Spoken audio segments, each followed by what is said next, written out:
ಎಲ್ಲರಿಗೂ ನಮಸ್ತೆ. ಇವತ್ತು ನಾವು ಬಂದಿರೋದು 6ನೇ ಕಿಸಾನ್ ಸ್ವರಾಜ್ ಸಮ್ಮೇಳನಕ್ಕೆ. ಇದು ನಡೀತಾ ಇರೋದು ಮೈಸೂರಲ್ಲಿ ಕರ್ನಾಟಕ ಸ್ಟೇಟ್ ಓಪನ್ ಯೂನಿವರ್ಸಿಟಿಯಲ್ಲಿ ಆರ್ಗನೈಸ್ ಮಾಡಿರೋವಂಥದ್ದು.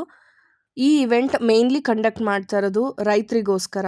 ಅದಕ್ಕೆ ರೈತರು ಬಳಸೋಂಥ ಸಾಮಾನುಗಳು ಅಂದರೆ ಹೊಲದಲ್ಲಿ ಬಳಸುವಂಥ ಸಾಮಾನುಗಳಾಗಿರ್ಬೋದು, ಅದನ್ನೆಲ್ಲ ಇಟ್ಟು ವೆಲ್ಕಮ್ ಮಾಡ್ತಾ ಇದ್ದಾರೆ. ಇದೆಲ್ಲದೂ ಮುಂಚೆನೇ ಪ್ರೀ ಬುಕ್ಕಿಂಗ್ ಆಗಿರುತ್ತೆ. 3 ಡೇಸ್ ಬುಕ್ಕಿಂಗ್ ಮಾಡ್ಕೊಂಡಿರೋದ್ರಿಂದ ನಿಮಗೆ ಈ ರೀತಿ ಒಂದು ಬ್ಯಾಗ್ ಕೊಡ್ತಾರೆ. ಹಾಗೆ ಇಲ್ಲಿ ಅವರು ಸ್ಟೇಗೆ ಹಾಗೆ ಫುಡ್ಗೆ ಪ್ರತಿಯೊಂದು ಡೇಟ್ ವೈಸು ಕೂಪನ್ಸ್ನ ಕೊಟ್ಟಿರ್ತಾರೆ. ಆ ಕೂಪನ್ಸ್ನ ತೋರಿಸಿದ್ರೆ ನಿಮಗೆ ಫುಡ್ ಎಲ್ಲ ಫ್ರೀ ಇರುತ್ತೆ. ಇದನ್ನು ಆರ್ಗನೈಸ್ ಮಾಡಿರೋರು ಆಶಾ ಅಂತ. It's a volunteer driven Indian network. Asha ಅಂದರೆ alliance of sustainable holistic agriculture. ಇದನ್ನು ಆಲ್ಮೋಸ್ಟ್ 400 ವಾಲಂಟಿಯರ್ಸು, NGO ಹಾಗೆ ಫಾರ್ಮರ್ಸ್ ಸೇರಿ ಕಂಡಕ್ಟ್ ಮಾಡಿರೋಂಥದ್ದು. ನಾವಷ್ಟೇ ಕಷ್ಟಪಟ್ಟಿರೋದಲ್ಲ, ನಮ್ಮ ರೈತರು ಇದ್ದಾರೆ. ನಮ್ಮ ಬೆನ್ನಿಂದ ನಮ್ಮ ಬಿವಿ ಫಾತಿಮಾ ಸಂಘದಿಂದ ಸುಮಾರು ಒಂದು 5,000 ರೈತರ ಬೆನ್ನೆಲುಬಾಗಿ ನಿಂತಿರೋದ್ರಿಂದ ಅದು ಪ್ರಶಸ್ತಿ ನಮ್ಗೆ ದೊರೆತಿದೆ. ಅಂದ್ರೆ ನಮ್ಮ ಬೀಜ ಮೇನ್. ನಾವೀಗ ಚಿನ್ನವನ್ನು ಊಟ ಮಾಡ್ಲಿಕ್ಕೆ ಆಗಲ್ಲ. ಈಗ ಒಂದು 1.5 ಲಕ್ಷ ರೂಪಾಯಿ ಕೊಟ್ಟು ಚಿನ್ನ ತಗೊಂಡು ಹಾಕೋಬಹುದು, ಆದ್ರೆ ಅದನ್ನ ಊಟ ಮಾಡ್ಲಿಕ್ಕೆ ಆಗ್ತಾ ಇಲ್ಲ. ನಮ್ಮ ಆಹಾರದ ಭದ್ರತೆಯನ್ನು ನಾವು ಕಾಯ್ಕೋಬೇಕಾಗಿದೆ. ಆಹಾರ ಭದ್ರತೆಯನ್ನು ಕಾಯ್ಕೋಬೇಕು ಅಂದ್ರೆ ಮೇನ್ ಬೀಜ ಸಂರಕ್ಷಣೆಯಲ್ಲಿ ಮಹಿಳೆಯರ ಪಾತ್ರ ಮುಖ್ಯ. ರೈತರು ನಮ್ಮ ಪುರುಷರು ಎಲ್ಲ ತಂದು ಹಾಕ್ತಾರೆ, ಆದ್ರೆ ಅದನ್ನ ಕ್ಲೀನ್ ಮಾಡಿ ತೆಗೆದಿಟ್ಕೋಬೇಕು, ನಮ್ಗೆ ನಾಳಿದ್ ಬೇಕು ಅಂತ ಅವ್ರಿಗೆ ಗೊತ್ತಿರಲ್ಲ.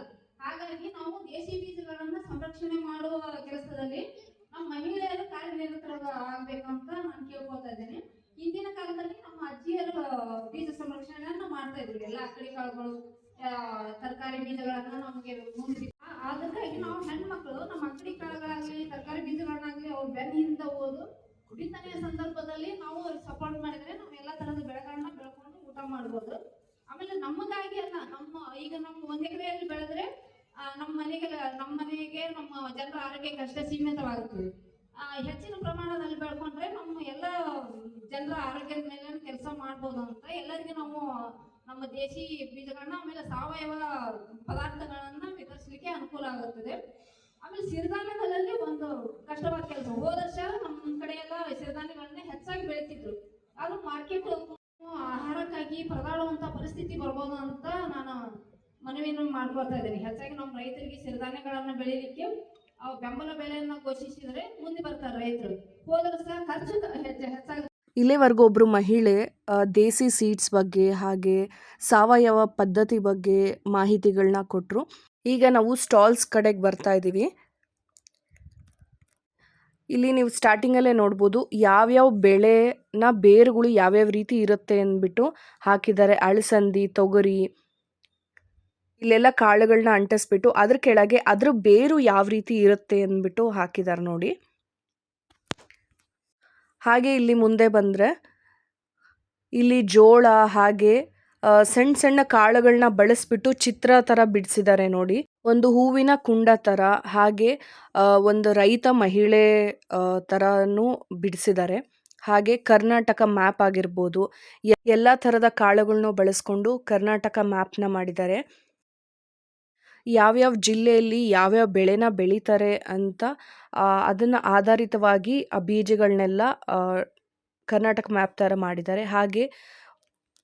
ಹಾಗೆ ಇಲ್ಲಿ ಒಂದು ಎನ್ವಿರಾನ್ಮೆಂಟ್ ತೋರಿಸುವಂಥ ಒಂದು ಚಿತ್ರನೂ ಮಾಡಿದ್ದಾರೆ. ಹಾಗೆ ಇಲ್ಲಿ ಬೀಜ ಮಾತೆ ಅಂತ ಒಂದು ಪಿಕ್ಚರ್ ಮಾಡಿದ್ದಾರೆ ನೋಡಿ. ಆಗಿನ ಕಾಲದಿಂದನೂ ರೈತ ಮಹಿಳೆಯರೇ ಜಾಸ್ತಿ ಇದ್ದಿದ್ದು. ತಲಾಂತರದಿಂದನೂ ಸಂಗ್ರಹಿಸಿದಂಥ ನಾಟಿ ಬೀಜಗಳನ್ನ ನೀವಿಲ್ಲಿ ನೋಡಬಹುದು. ಹಾಗೆ ಇಲ್ಲಿ ಯಾವುದೇ ರೀತಿ ಹೈಬ್ರಿಡ್ ಬೀಜಗಳು ಸಿಗೋದಿಲ್ಲ, ಎಲ್ಲ ದೇಸಿ ಬೀಜಗಳೇ ನಿಮಗೆ ಸಿಗುತ್ತೆ. ಇಲ್ಲಿ ಯಾವುದು ಕಾರ್ಪೊರೇಟ್ ಕಂಪ್ನಿಗಳು ಪ್ರೊಡ್ಯೂಸ್ ಮಾಡಿರೋಂಥ ಬೀಜಗಳು ಸಿಗೋದಿಲ್ಲ ನಿಮಗೆ. ಈ ಇವೆಂಟ್ ಕಂಪ್ಲೀಟ್ಲಿ 3 ಡೇಸ್ ನಡೆಯುತ್ತೆ. ಹಾಗೆ ವಿಮೆನ್ ಫಾರ್ಮರ್ಸ್ಗೆ ಎನ್ಕರೇಜ್ ಮಾಡಬೇಕು ಅನ್ನೋದಕ್ಕೋಸ್ಕರ ಅವರು 3 ದಿನಕ್ಕೆ 800 ರೂಪೀಸ್ ಚಾರ್ಜ್ ಮಾಡ್ತಾರೆ. ಅಕೊಮಿಡೇಷನ್ ಪ್ಲಸ್ ಊಟದ್ದು ಎಲ್ಲದೂ ವ್ಯವಸ್ಥೆ ಇರುತ್ತೆ. ಇದೇ ಕನ್ವೆನ್ಷನ್ ಹಾಲಲ್ಲೇ ನಿಮಗೆ 3 ಹೊತ್ತು ಊಟ ಇರುತ್ತೆ. ಬೆಳಿಗ್ಗೆ ಬ್ರೇಕ್ಫಾಸ್ಟ್ ಆಗಿರ್ಬೋದು, ಮಧ್ಯಾಹ್ನ ಲಂಚ್ ಆಗಿರ್ಬೋದು, ಹಾಗೆ ರಾತ್ರಿ ಡಿನ್ನರ್ ಆಗಿರ್ಬೋದು, ಹಾಗೆ ಅಕೊಮಿಡೇಷನ್ ಆಗಿರ್ಬೋದು, ಎಲ್ಲ ವ್ಯವಸ್ಥೆ ಮಾಡಿರ್ತಾರೆ. ಹಾಗೆ ಜೆಂಟ್ಸಿಗೆ 1300 ರೂಪೀಸ್ ಮಾಡ್ತಾರೆ. ಇದು ಕಂಪ್ಲೀಟ್ಲಿ ಎಲ್ಲ ಆನ್ಲೈನ್ ರಿಜಿಸ್ಟರ್ ಮಾಡಿರುವಂಥದ್ದಾಗಿರುತ್ತೆ. ಹಾಗೆ ಔಟ್ಸೈಡರ್ಸಿಗೂ ಅಲೋ ಮಾಡ್ತಾರೆ. ಅವರು ಇಲ್ಲಿ ಬಂದುಬಿಟ್ಟು ಸ್ಟಾಲ್ಸ್ನೆಲ್ಲ ವಿಸಿಟ್ ಮಾಡಿ ಅವರು ಕೂಡ ಯಾವ್ದಾದ್ರು ಸೀಡ್ಸ್ ಬೇಕು ಅಂದರೆ ಬೈ ಮಾಡ್ಬೋದು. ಮನೆಯಲ್ಲಿ ಹಾಕಬೇಕು ಅಂದರೆ ಅಥವಾ ಹೊಲದಲ್ಲಿ ಹಾಕಬೇಕು ಅಂದರೆ ಬೈ ಮಾಡ್ಬೋದು, ಅಥವಾ ಡೈರೆಕ್ಟಾಗಿ ಕಾಳುಗಳೇ ಬೇಕು ಅಂದ್ರೂ ಪರ್ಚೇಸ್ ಮಾಡ್ಬೋದು. ಎಲ್ಲ ಥರ ಕಾಳುಗಳು ಇಲ್ಲಿ ಸಿಗುತ್ತೆ ನಿಮಗೆ. ಹಾಗೆ ಯಾವುದೇ ರೀತಿ ಪ್ಲಾಸ್ಟಿಕ್ಕನ್ನು ಇಲ್ಲಿ ಬಳಸ್ತಾ ಇಲ್ಲ, ಇಕೋ ಫ್ರೆಂಡ್ಲಿ ಇರೋ ಥರನೇ ಬಳಸ್ತಾ ಇದ್ದಾರೆ. ನೀವು ನೋಡ್ತಾ ಇರ್ಬೋದು, ಒಂದು ಕುಂಬಳಕಾಯಲ್ಲಿ ಎಷ್ಟೋ ಥರ ವೆರೈಟೀಸ್ ಕುಂಬಳಕಾಯಿನ ನೀವು ನೋಡ್ಬೋದು. ಹಾಗೆ ಒಂದು ಭತ್ತದ ಬೀಜ, ಕೆಲವೊಂದಷ್ಟನ್ನು ನಾವು ಮಾತ್ರ ಮಾರ್ಕೆಟ್ಗಳಲ್ಲಿ ನೋಡ್ತಿರ್ತೀವಿ. ಬಟ್ ಒಂದೊಂದು ಸ್ಟೇಟಲ್ಲಿ ಒಂದೊಂದು ವೆರೈಟೀಸ್ ಜಾಸ್ತಿ ಬೆಳೀತಾರೆ. ರೈತರು ಇದನ್ನು ಬೆಳೆದ್ಬಿಟ್ಟು ತುಂಬ ಲಾಭ ಮಾಡ್ಕೊಂಡ್ರು ಅಂತಾರೆ. ಬಟ್ ಎಲ್ಲರೂ ಮಾಡ್ಕೊಳಕ್ಕಾಗಲ್ಲ. ಎಲ್ಲ ಥರ ಬೀಜಗಳನ್ನ ನೀವು ಇಲ್ಲಿ ತಗೊಂಡು ನಿಮ್ಮ ಹೊಲದಲ್ಲಿ ನೀವು ಬೆಳ್ಕೋಬೋದು. ಸಾವಯವ ಪದ್ಧತಿನ ಬಳಸ್ಕೊಂಡು ಯಾವ ರೀತಿ ಸೀಡ್ಸ್ನ ಬೆಳೆಯೋದು ಅಂತ ಅಂದ್ಬಿಟ್ಟು ಇಲ್ಲಿ ಸೆಷನ್ನಲ್ಲೆಲ್ಲ ಇರುತ್ತೆ. ಅದನ್ನು ನೀವು ಸೆಷನ್ನ ಅಟೆಂಡ್ ಮಾಡಿದ್ರೆ ನಿಮಗೆ ಗೊತ್ತಾಗತ್ತೆ.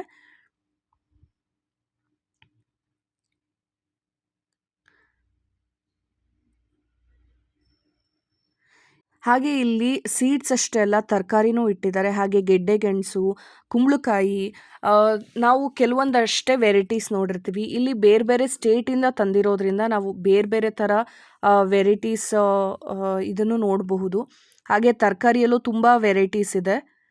ಇಲ್ಲಿ ಯಾವುದೇ ರೀತಿ ಹೈಬ್ರಿಡ್ ತರಕಾರಿಗಳು ಇಲ್ಲ, ಎಲ್ಲದೂ ನಾಟಿ ತರಕಾರಿಗಳನ್ನೇ ಇಲ್ಲಿಟ್ಟಿದ್ದಾರೆ. ಹಾಗೆ ಬಿದಿರಿನ ಪುಟ್ಟಿ ಇವೆಲ್ಲವೂ ನೋಡ್ತಾ ಇರ್ಬೋದು. ಹಾಗೆ ಇವರು ಉಪ್ಪಿನಕಾಯಿಯಿಂದ ಹಿಡಿದು ಪ್ರತಿಯೊಂದೂ ನೀವು ಇಲ್ಲಿ ತೊಗೋಬೋದು ಪರ್ಚೇಸ್ ಮಾಡೋರಾದರೆ. ಹಾಗೆ ಇಲ್ಲಿ ನೀವು ವಿಡಿಯೋದಲ್ಲಿ ನೋಡ್ತಾ ಕಾಂಟ್ಯಾಕ್ಟ್ ನಂಬರ್ ಸಿಗುತ್ತೆ. ನೀವು ಬೇಕು ಅಂದರೆ ಆ ಸೀಟ್ಸ್ ಬೇಕು ಅಂದರೆ ಮಿಸ್ ಮಾಡ್ಕೊಂಡಿದ್ರೆ, ಈ ಇವೆಂಟನ್ನು ನೀವೇನಾದರೂ ಮಿಸ್ ಮಾಡ್ಕೊಂಡಿದ್ರೆ ಅವ್ರ ನಂಬರ್ನ ಡೈರೆಕ್ಟಾಗಿ ಕಾಂಟ್ಯಾಕ್ಟ್ ಮಾಡ್ಬೋದು ನೀವು. ನೀವು ನೋಡ್ತಾ ಇದ್ದೀರಲ್ಲ ಭತ್ತ, ಅದೆಲ್ಲ ಎಷ್ಟೊಂದು ವೆರೈಟೀಸ್ ಇದೆ ಅಂದ್ಬಿಟ್ಟು. ಹಳಸಂದಿ ಕಾಳು, ಜೋಳ,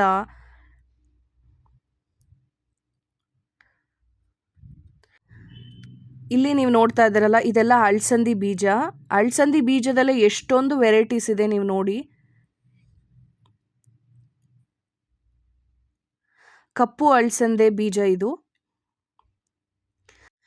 ಇಲ್ಲಿ ನೀವು ನೋಡ್ತಾ ಇರ್ಬೋದು ಪುಡಿಗಳನ್ನೆಲ್ಲ ಮಾರ್ತಾ ಇದ್ದಾರೆ. ನ್ಯಾಚುರಲ್ ಆಗಿ ಹೋಮ್ ಮೇಡ್ ಪುಡಿಗಳ್ನೂ ಇಲ್ಲಿ ಸೇರ್ ಮಾಡ್ತಾರೆ. ಇಲ್ಲಿ ನೀವೇನಾದರೂ ಸ್ಟಾಲ್ ಇಟ್ಟು ಮಾರಬೇಕು ಅಂದರೆ ಅದು ಕಂಪ್ಲೀಟಾಗಿ ಆರ್ಗ್ಯಾನಿಕ್ ಆಗಿರಬೇಕು. ಹೈಬ್ರಿಡ್ ತರಕಾರಿ ಆಗಲಿ, ಹೈಬ್ರಿಡ್ ಸೀಡ್ಸ್ ಆಗಲಿ ಯಾವುದೇ ರೀತಿ ಇಲ್ಲಿ ಮಾರೋ ಹಂಗಿರಲ್ಲ. ಹಾಗೆ ಇಲ್ಲಿ ನೆಕ್ಸ್ಟ್ ಸ್ಟಾಲಲ್ಲಿ ತಮಿಳ್ನಾಡಲ್ಲಿ ಬೆಳೆಯುವಂಥ ಸೀಡ್ಸ್ ಎಲ್ಲ ಇಲ್ಲಿ ಇಟ್ಟಿದ್ದಾರೆ ನೋಡಿ. ರೈತರಿಗಂತೂ ತುಂಬಾ ಉಪಯುಕ್ತವಾದ ಪ್ರೋಗ್ರಾಮ್ ಅಂತಲೇ ಹೇಳ್ಬೋದು.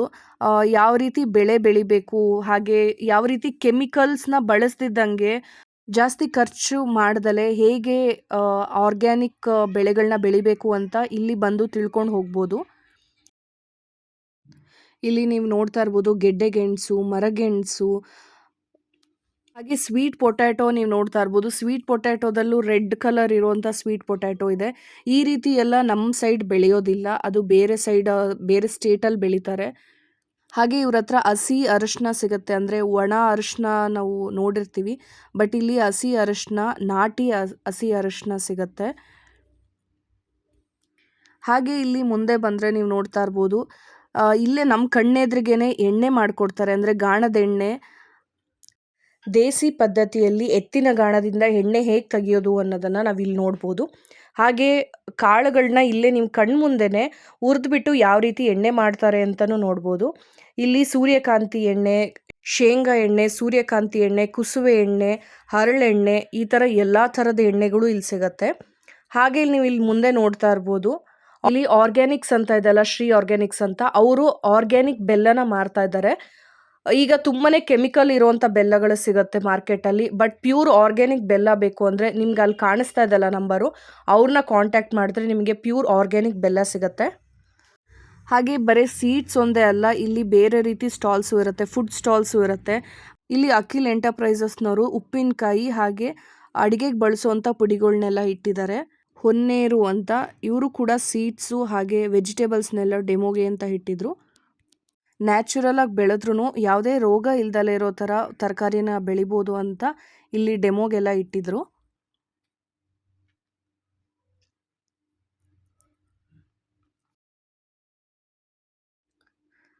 ಈಗ ನೀವು ನೋಡ್ತಾ ಇರ್ಬೋದು ಇದೆಲ್ಲ ಕಂಬಳಿ ಉತ್ತರ ಕರ್ನಾಟಕದಿಂದ ತಂದಿರುವಂಥದ್ದು. ಉತ್ತರ ಕರ್ನಾಟಕದಲ್ಲಿ ಸಾಮಾನ್ಯವಾಗಿ ಬಳಸೋಂಥ ಕಂಬಳಿಗಳನ್ನ ಇಲ್ಲಿ ಸ್ಟಾಲಲ್ಲಿ ಇಟ್ಟಿದ್ರು. ಹಾಗೆ ತುಂಬ ಸ್ಟಾಲ್ಗಳಲ್ಲಿ ಎಲ್ಲ ಥರದ ಸೀಡ್ಸ್ಗಳ್ನೂ ಇಟ್ಟಿದ್ದಾರೆ. ಹಾಗೆ ಅವಲಕ್ಕಿ, ಎಣ್ಣೆ, ಆರ್ಗ್ಯಾನಿಕ್ ಬೆಲ್ಲ ಆಗಿರ್ಬೋದು. ಹಾಗೆ ಇಲ್ಲಿ ನೀವು ನೋಡ್ತಾ ಇರ್ಬೋದು ಪುಸ್ತಕಗಳು ಸಹ ಇದೆ. ಇದೆಲ್ಲದು ರೈತರಿಗೆ ಉಪಯೋಗ ಆಗುವಂಥ ಪುಸ್ತಕಗಳು ಮಾತ್ರ ಮಾರ್ತಾ ಇದ್ದಾರೆ. ಹಾಗೆ ಮುಂದೆ ಬಂದರೆ ಮರನ ಬಳಸ್ಕೊಂಡು ವಾಲ್ ಕ್ಲಾಕ್ ಮಾಡಿದ್ದಾರೆ ನೋಡಿ. ಹಾಗೆ ತೆಂಗಿನಕಾಯಿ ಚಿಪ್ ಇರುತ್ತಲ್ವ ಅದನ್ನು ಬಳಸ್ಕೊಂಡು ಕಪ್ ಆಗಿರ್ಬೋದು, ಚೌಟು, ಈ ಥರ ಎಲ್ಲ ಕ್ರಾಫ್ಟ್ ಥರ ತುಂಬ ಚೆನ್ನಾಗಿ ಮಾಡಿದ್ದಾರೆ. ತುಂಬ ಜನ ತೊಗೊಂಡು ಹೋಗ್ತಾಯಿದ್ರು. ಸ್ಪೂನುಗಳಾಗಿರ್ಬೋದು, ಯಾವುದೇ ರೀತಿ ಸ್ಟೀಲು ಈ ರೀತಿ ಬಳಸ್ದಲೆ ಅವರು ಒಂದು ಮರ ಹಾಗೆ ತೆಂಗಿನಕಾಯಿ ಚಿಪ್ಪಿಂದ ಯಾವ್ಯಾವ ರೀತಿ ಕೀ ಬಂಚ್ ಆಗಿರ್ಬೋದು ಅಥವಾ ಸ್ಪೂನ್ ಆಗಿರ್ಬೋದು ಎಲ್ಲದನ್ನು ಮಾಡ್ಬೋದು ಅಂತ ಇಲ್ಲಿ ಡಿಫ್ರೆಂಟಾಗಿ ತೋರಿಸ್ಕೊಟ್ಟಿದ್ದಾರೆ. ಹಾಗೆ ಇಲ್ಲಿ ಇಯರಿಂಗ್ಸ್ ನೀವು ನೋಡ್ತಾ ಇರ್ಬೋದು. ಇದೆಲ್ಲದನ್ನು ತೆಂಗಿನಕಾಯಿ ಚಿಪ್ ಇರುತ್ತಲ್ವ, ಸೊ ಅದರಿಂದ ಇದನ್ನೆಲ್ಲ ಮಾಡಿದ್ದಾರೆ. ಇಯರಿಂಗ್ಸ್ ಆಗಿರ್ಬೋದು. ಇದು ನೀವು ನೋಡ್ತಾ ಇರೋದು ಗಿಫ್ಟಿಂಗ್ ಪರ್ಪಸ್ಸಿಗೂ ಹೆಲ್ಪ್ ಆಗುತ್ತೆ. ಹಾಗೆ ಮನೆಯಲ್ಲಿ ಶೋಕೇಸಲ್ಲೂ ಇಟ್ಕೋಬೋದು. ಎಕೋ ಫ್ರೆಂಡ್ಲಿ ಇರುವಂಥ ಪ್ರಾಡಕ್ಟ್ಸ್ ಇವೆಲ್ಲ. ಹಾಗೆ ಹ್ಯಾಂಡ್ ಮೇಡ್ ಕೂಡ ತುಂಬ ಚೆನ್ನಾಗಿದೆ. ನಿಮಗೇನಾದರೂ ಈ ರೀತಿ ಪ್ರಾಡಕ್ಟ್ಸ್ ಬೇಕಿದ್ರು ಅಲ್ಲಿ ನಿಮಗೆ ಕಾಣಿಸ್ತಾ ಇದಲ್ಲ ಮಿಸ್ಟರ್ ಆ್ಯಂಡ್ ಮಿಸ್ಸಸ್ ಕ್ರಾಫ್ಟ್ಸ್ ಅಂತ, ಸೊ ಅವ್ರ ನಂಬರ್ಗೆ ಕಾಂಟ್ಯಾಕ್ಟ್ ಮಾಡ್ಬೋದು. ಹಾಗೆ ಇಲ್ಲಿ ಪಕ್ಕದಲ್ಲೇ ಒಂದು ಸ್ಟಾಲ್ ಇದೆ.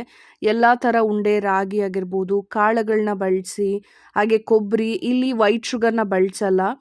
ಹಾಗೆ ರಾಗಿ ಹುರಿಟಿನ ಉಂಡೆ, ರಾಗಿ ಚಕ್ಲಿ, ಮಿಕ್ಸ್ಚರ್ರು, ಪುಳಿಯೋಗರೆ ಪುಡಿ, ಈ ರೀತಿ ಎಲ್ಲ ತಿನಿಸುಗಳ್ನೂ ಇಲ್ಲಿಟ್ಟಿದ್ದಾರೆ. ಹಾಗೆ ಮುಂದೆ ಬಂದರೆ ಬಿಸ್ಕೆಟ್ಸ್ ಆಗಿರ್ಬೋದು, ಸೀಡ್ಸ್ ಆಗಿರ್ಬೋದು ಎಲ್ಲದನ್ನು ಇಲ್ಲಿ ಸ್ಟಾಲಲ್ಲಿ ಇಟ್ಟಿದ್ರು.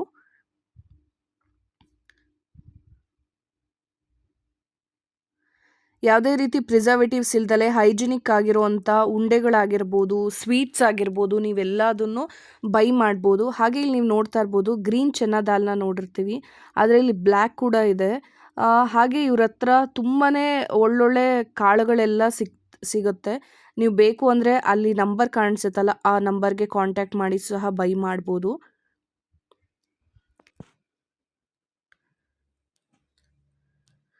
ಹಾಗೆ ನ್ಯಾಚುರಲ್ ಆಗಿ ಧೂಪನ ಮಾಡಿದ್ದಾರೆ. ಸಗಣಿನ ಬಳಸ್ಕೊಂಡು ನ್ಯಾಚುರಲ್ ಆಗಿ ಧೂಪನ ಮಾಡಿದ್ದಾರೆ. ಅದನ್ನು ಸಹ ಇಲ್ಲಿ ಇಟ್ಟಿದ್ರು ಸ್ಟಾಲಲ್ಲಿ. ಇಲ್ಲಿ ನಿಮಗೆ ಬರೇ ಧೂಪ ಅಷ್ಟೇ ಅಲ್ಲ, ವಿಭೂತಿನೂ ಸಿಗುತ್ತೆ. ಸಗಣಿಯಿಂದ ಪ್ಯೂರ್ ಸಗಣಿನ ಬಳಸ್ಕೊಂಡು ಮಾಡಿರೋಂಥ ವಿಭೂತಿನೂ ಸಿಗುತ್ತೆ. ಹಾಗೆ ಅಗರಬತ್ತಿ ಆಗಿರ್ಬೋದು ಎಲ್ಲದೂ ಸಿಗುತ್ತೆ. ಇಲ್ಲಿ ಯಾವುದೇ ರೀತಿ ಪ್ರಾಡಕ್ಟ್ಸ್ ಆಗಿರ್ಬೋದು, ತಿಂಡಿ ತಿನಿಸುಗಳಾಗಿರ್ಬೋದು ಅಥವಾ ಕಾಳುಗಳಾಗಿರ್ಬೋದು, ತರಕಾರಿಗಳಾಗಿರ್ಬೋದು ಏನಾದರೂ ಬೇಕಿದ್ದರೆ ಇಲ್ಲಿ ಸ್ಟಾಲ್ ಹತ್ರ ಅವ್ರ ಕಾಂಟ್ಯಾಕ್ಟ್ ನಂಬರ್ ಹಾಕಿರ್ತಾರೆ. ಸೊ ನೀವು ಕಾಂಟ್ಯಾಕ್ಟ್ ಮಾಡಿ ಅವ್ರ ಹತ್ರ ಇದನ್ನು ತೊಗೊಳ್ಬೋದು, ಪರ್ಚೇಸ್ ಮಾಡ್ಬೋದು. ಹಾಗೆ ಈ ವಿಡಿಯೋನ ನೀವು ಸೇವ್ ಮಾಡಿ ಇಟ್ಕೊಂಡ್ರೆ ನಿಮಗೆ ತುಂಬಾ ಹೆಲ್ಪ್ ಆಗುತ್ತೆ.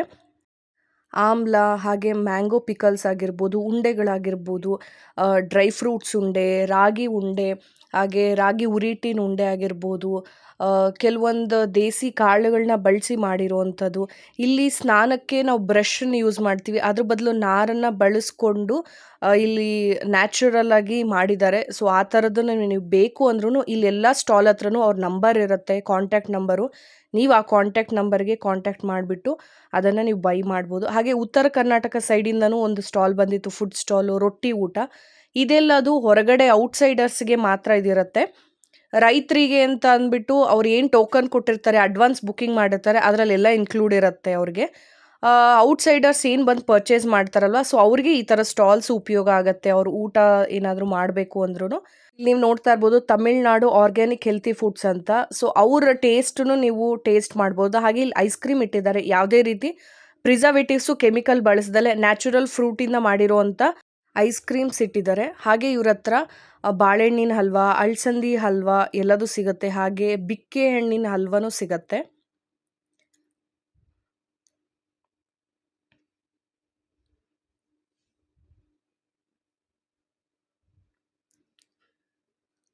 ಹಾಗೆ ಇಲ್ಲಿ ಒಬ್ಬರು ಬಂದಿದ್ರು, ಕೊಯಮತ್ತೂರಿಂದ ಬಂದಿದ್ರು. ನೋ ಆಯಿಲ್ ನೋ ಬಾಯ್ಲ್ ಮೆಥಡಲ್ಲಿ ಫುಡ್ಸ್ನ ಪ್ರಿಪೇರ್ ಮಾಡಿ ಇಟ್ಟಿದ್ದಾರೆ. ತುಂಬ ಡಿಫ್ರೆಂಟ್ ಆಗಿದೆ. ಇಲ್ಲಿ ನೀವು ನೋಡ್ತಾ ಇರ್ಬೋದು, ನೋ ಆಯಿಲ್ ನೋ ಬಾಯ್ಲ್ ಮೆಥಡಲ್ಲಿ ಮಾಡಿರೋಂಥ ಫುಡ್ಸ್ ಇದು.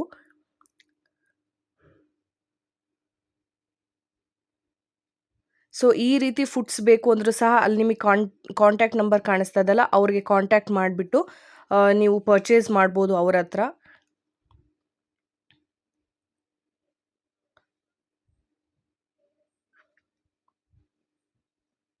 ಹಾಗೆ ಇಲ್ಲಿ 2-3 ಕಡೆಗೆ ರೊಟ್ಟಿ ಊಟ, ಮುದ್ದೆ ಊಟ, ಹಾಗೆ ತಮಿಳ್ನಾಡು ಸೈಡ್ ಊಟ ಆಗಿರ್ಬೋದು, 3-4 ಥರ ಕಡೆಗೆ ಸಿಗುವಂಥ ಊಟಗಳನ್ನ ಇಲ್ಲಿ ಇಟ್ಟಿದ್ರು.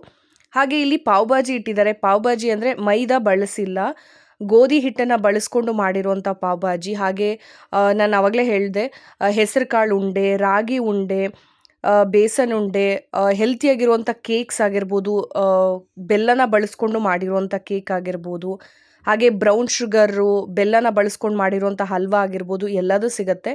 ಆರ್ಗ್ಯಾನಿಕ್ ಮೈಸೂರ್ ಕೆಫೆ ಆ್ಯಂಡ್ ಬೇಕ್ ಅಂತ. ಸೊ ಇವ್ರದ್ದು ಕಾಂಟ್ಯಾಕ್ಟ್ ನಂಬರ್ ಇದೆ, ನೀವು ಬೇಕು ಅಂದರೆ ಇವ್ರ ಹತ್ರನೂ ಸಹ ಪರ್ಚೇಸ್ ಮಾಡ್ಬೋದು.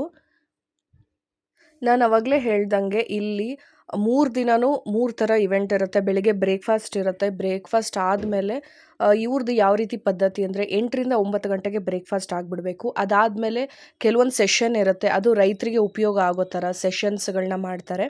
ಅದಾದಮೇಲೆ ಮಧ್ಯಾಹ್ನ ಊಟ 1ರಿಂದ 2 ಇರುತ್ತೆ. ಅದಾದಮೇಲೆ ಕೆಲವೊಂದು ಸೆಷನ್ಸ್ ಇರುತ್ತೆ, ಅಂದರೆ ಕನ್ನಡ, ತೆಲುಗು, ತಮಿಳು 3 ಭಾಷೆಯಲ್ಲೂ ಅದನ್ನು ಬ್ರೋಚರಲ್ಲಿ ನೋಡಿಬಿಟ್ಟು ನಾವು ಅಟೆಂಡ್ ಮಾಡ್ಬೋದು ಸೆಷನ್ಗಳನ್ನ. ಅದಾದಮೇಲೆ ರಾತ್ರಿ ಊಟ 7ರಿಂದ 8 ಗಂಟೆ ಒಳಗೆ ಮುಗಿಸ್ಬಿಡ್ಬೇಕು. ಅದಾದಮೇಲೆ ಒಂದಿನ ಹಾಡಿನ ಪ್ರೋಗ್ರಾಮ್ ಇತ್ತು, ಒಂದಿನ ಭರತನಾಟ್ಯ ಪ್ರೋಗ್ರಾಮ್ ಇತ್ತು. ಹಾಗೆ ಇಲ್ಲಿ ನೀವು ನೋಡ್ತಾ ಇರ್ಬೋದು, ತಾಳೆ ಎಲೆನ ಗರಿನ ಬಳಸ್ಕೊಂಡು ಜ್ಯುವೆಲರೀಸ್ ಮಾಡಿದ್ದಾರೆ. ತುಂಬಾ ಬ್ಯೂಟಿಫುಲ್ಲಾಗಿ ಮಾಡಿದ್ದಾರೆ. ಕೈಯಲ್ಲಿ ಮಾಡಿರುವಂಥ ಜ್ಯುವೆಲರೀಸ್ ಇದು. ತಾಳೆ ಗರಿನ ಬಳಸ್ಕೊಂಡು ತಮಿಳ್ನಾಡಿಂದ ಬಂದಿದ್ದಾರೆ ಇವರು. ಇಲ್ಲಿ ನಾಟಿ ಮಾಡುವಂಥ ಸೀಡ್ಸ್ ಅಷ್ಟೇ ಅಲ್ಲ, ಅಡುಗೆಗೆ ಬಳಸುವಂಥ ಕಾಳುಗಳಾಗಿರ್ಬೋದು, ತರಕಾರಿಗಳಾಗಿರ್ಬೋದು, ಗೆಡ್ಡೆ ಗೆಣಸುಗಳಾಗಿರ್ಬೋದು, ಗಾಣದ ಎಣ್ಣೆ, ಪ್ರಿಸರ್ವೇಟಿವ್ ಹಾಕ್ದಲೇ ಇರುವಂಥ ಉಪ್ಪಿನಕಾಯಿಗಳು, ಹಾಗೆ ರೈತರು ಹೊಲದಲ್ಲಿ ಬಳಸುವಂಥ ಕೆಲವೊಂದು ವಸ್ತುಗಳು, ಅಂದರೆ ನಾಟಿ ಮಾಡಬೇಕಾದ್ರೆ ಅಥವಾ ಗಿಡಗಳನ್ನ ಕೀಳಬೇಕಾದ್ರೆ ಬೇಕಾಗುವಂಥ ವಸ್ತುಗಳಾಗಿರ್ಬೋದು ಇಲ್ಲಿ ಸಿಗುತ್ತೆ. ಹಾಗೆ ಮಡಿಕೆಗಳಾಗಿರ್ಬೋದು, ಸೋಪು, ಇದೆಲ್ಲ ಟರ್ಮರಿಕ್ ಸೋಪ್. ಇದು ತುಂಬಾ ಫ್ರೇಗ್ರೆನ್ಸ್ ಇದೆ, ಒಂದು ಸ್ವಲ್ಪ ಹಚ್ಕೊಂಡ್ರು ಅಷ್ಟು ಘಮ ಕೊಡುತ್ತೆ. ಪ್ಯೂರ್ ಅರಿಶಿನ ಬಳಸ್ಕೊಂಡು ಮಾಡಿರೋಂಥ ಸೋಪ್ ಆಗಿರ್ಬೋದು, ಹಾಗೆ ಪ್ಯೂರ್ ಕಾಟನ್ ಬಟ್ಟೆಗಳು, ಹೆಲ್ತಿ ಮಿಕ್ಸ್ ಆಗಿರ್ಬೋದು. ನಾವು ಸ್ನಾನ ಮಾಡಬೇಕಾದ್ರೆ ಬಳಸ್ತೀವಿ, ವೈರ್ ಬಳಸ್ತೀವಿ, ಪ್ಲಾಸ್ಟಿಕ್ ವೈರ್, ಅದ್ರ ಬದಲು ಎಕೋ ಫ್ರೆಂಡ್ಲಿ ಇರುವಂಥ ವೈರ್ಗಳಾಗಿರ್ಬೋದು. ಹಾಗೆ ಮಡಿಕೆನ ಮಾಡೋದು ಹೇಗೆ ಅಂತ ಅವರಲ್ಲಿ ಅದನ್ನು ಒಂದು ಇಟ್ಟಿದ್ದಾರೆ ಸ್ಟಾಲ್ ಥರ. ಸೊ ಅದನ್ನು ಸಣ್ಣ ಸಣ್ಣ ಮಡಿಕೆನ ಮಾಡಿಬಿಟ್ಟು ಕೊಡ್ತಾರೆ, ಅದನ್ನು ದುಡ್ಡು ಕೊಟ್ಟು ತೊಗೊಂಡು ಹೋಗ್ಬೋದು ಮಡಿಕೆಗಳನ್ನ. ಇಲ್ಲಿಗೆ ಬರೋಕ್ಕಾಗ್ದಲೇ ಇರೋರು ಈ ವಿಡಿಯೋನ ಸೇವ್ ಮಾಡಿ ಇಟ್ಕೊಳ್ಳಿ. ಇದರಲ್ಲಿ ತೋರಿಸುವಂಥ ಪ್ರತಿಯೊಂದು ಸ್ಟಾಲ್ ಹತ್ರ ಆ ನಂಬರ್ ಇರುತ್ತಲ್ವ, ಆ ನಂಬರ್ನ ಕಾಂಟ್ಯಾಕ್ಟ್ ಮಾಡಿ ನಿಮಗೆ ಬೇಕಿರುವಂಥದ್ದನ್ನು ಪರ್ಚೇಸ್ ಮಾಡ್ಬೋದು. ಹಾಗೆ ಊಟದ ಹಾಲಿಗೆ ಬಂದರೆ ಕನ್ವೆನ್ಷನ್ ಹಾಲ್ ಕೆಳಗಡೆನೇ ಊಟದ ಹಾಲ್ ಅರೇಂಜ್ ಮಾಡಿದರು. ತುಂಬಾ ಚೆನ್ನಾಗಿ ಅರೇಂಜ್ ಮಾಡಿದರು. ಸಾವಿರಾರು ಜನ ರೈತರುಗಳು ಬಂದಿದ್ದರು ಇಲ್ಲಿಗೆ, ಎಲ್ಲ ಕಡೆ ಸ್ಟೇಟಿಂದನೂ ಬಂದಿದ್ದರು. ಹಾಗೆ ಫುಡ್ ವೈಸ್ ಬಂದರೆ ಒಂದೇ ಥರ ಫುಡ್ ಇರಲಿಲ್ಲ, 3 ಹೊತ್ತು 3 ಥರ ವೆರೈಟೀಸ್ ಫುಡ್ಡುಗಳಿತ್ತು. 3 ಥರ ವೆರೈಟೀಸ್ ಟೇಸ್ಟ್ ಮಾಡೋಕ್ಕೆ ಅವಕಾಶ ಆಯಿತು. ಹಾಗೆ ಕೆಲವೊಂದು ರೈಸ್ ನಮ್ಮ ಕಡೆ ಸಿಗಲ್ಲ, ಬಟ್ ಅದನ್ನು ನಾವಿಲ್ಲಿ ಟೇಸ್ಟ್ ಮಾಡೋಕ್ಕಾಯಿತು. ನವಣಕ್ಕಿಯಿಂದ ಪಾಯಸ, ಹಾಗೆ ಮೊಸರನ್ನ ಮಾಡಿದರು. ಇದು ನೋಡ್ತಾ ಇರ್ಬೋದು ಶಾವಿಗೆ, ತುಂಬ ದಪ್ಪ ಇರುತ್ತೆ, ಅಂದರೆ ನಮ್ಮ ಕಡೆಗೆಲ್ಲ ತೆಳುವಾದ ಶಾವಿಗೆ ಮಾಡ್ತಾರೆ. ಇದು ಯಾವ ಸೈಡಿಂದ ಅಂತ ಗೊತ್ತಿಲ್ಲ. ಊಟ ತುಂಬ ಡಿಫ್ರೆಂಟ್ ಆಗಿತ್ತು, ಹಾಗೆ ತುಂಬ ಹೆಲ್ತಿಯಾಗೂ ಇತ್ತು. ಇಲ್ಲಿ ನಾನು ಕಂಪ್ಲೀಟಾಗಿ 3 ಡೇಸಲ್ಲಿ ಯಾವ್ಯಾವ ರೀತಿ ಫುಡ್ ಇತ್ತು ಅಂದ್ಬಿಟ್ಟು ತೋರಿಸ್ತಾ ಇರೋವಂಥದ್ದು.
ಇಷ್ಟೊತ್ತು ನೋಡಿದ್ರಲ್ಲ ಡ್ಯಾನ್ಸ್ ಪ್ರೋಗ್ರಾಮ್, ಅದು 2ನೇ ದಿನ ರಾತ್ರಿ ಇತ್ತು. ಸೊ ಊಟ ಆದಮೇಲೆ ಡ್ಯಾನ್ಸ್ ಪ್ರೋಗ್ರಾಮ್ ಇತ್ತು, ಅಂದರೆ ಭರತನಾಟ್ಯ. ಅದಾದಮೇಲೆ ಮಾರ್ನಿಂಗ್ ಬ್ರೇಕ್ಫಾಸ್ಟ್ಗೆ ದೋಸೆ, ಪಲ್ಯ, ಹಾಗೆ ಮಧ್ಯಾಹ್ನ ಪಲಾವ್, ಮೊಸರು ಬಜ್ಜಿ, ಈ ರೀತಿ ಊಟನೆಲ್ಲ ತುಂಬ ಚೆನ್ನಾಗಿ ಆರ್ಗನೈಸ್ ಮಾಡಿದರು. ಇದನ್ನೆಲ್ಲ ವಾಲಂಟಿಯರ್ಸು, NGOಗಳು ಹಾಗೆ ಫಾರ್ಮರ್ಸ್ ಎಲ್ಲ ಸೇರಿಕೊಂಡು ಮಾಡಿರೋವಂಥದ್ದು. ಇದು 4 ವರ್ಷಕ್ಕೊಂದ್ಸಲ ನಡೆಯುತ್ತೆ. ಇದನ್ನು ಆನ್ಲೈನ್ ಥ್ರೂ ನೀವು ರಿಜಿಸ್ಟರ್ ಆಗಿ ಬರ್ಬೋದು. ಹಾಗೆ ನಿಮಗೆ ಈ ವಿಡಿಯೋ ಇಷ್ಟ ಆಗಿದೆ ಅಂದ್ಕೊಂಡಿದ್ದೀನಿ. ಇಷ್ಟ ಆಗಿದ್ರೆ ಲೈಕ್ ಮಾಡಿ, ಶೇರ್ ಮಾಡಿ, ಹಾಗೆ ಸಬ್ಸ್ಕ್ರೈಬ್ ಮಾಡೋದನ್ನ ಮರಿಬೇಡಿ. ಹಾಗೆ ಇದನ್ನು ಬೇರೆಯವ್ರಿಗೂ ಶೇರ್ ಮಾಡಿ, ಇದರಿಂದ ಬೇರೆಯವ್ರಿಗೂ ಹೆಲ್ಪ್ಫುಲ್ ಆಗ್ಬೋದು. ಎಲ್ಲರಿಗೂ ಥ್ಯಾಂಕ್ ಯು.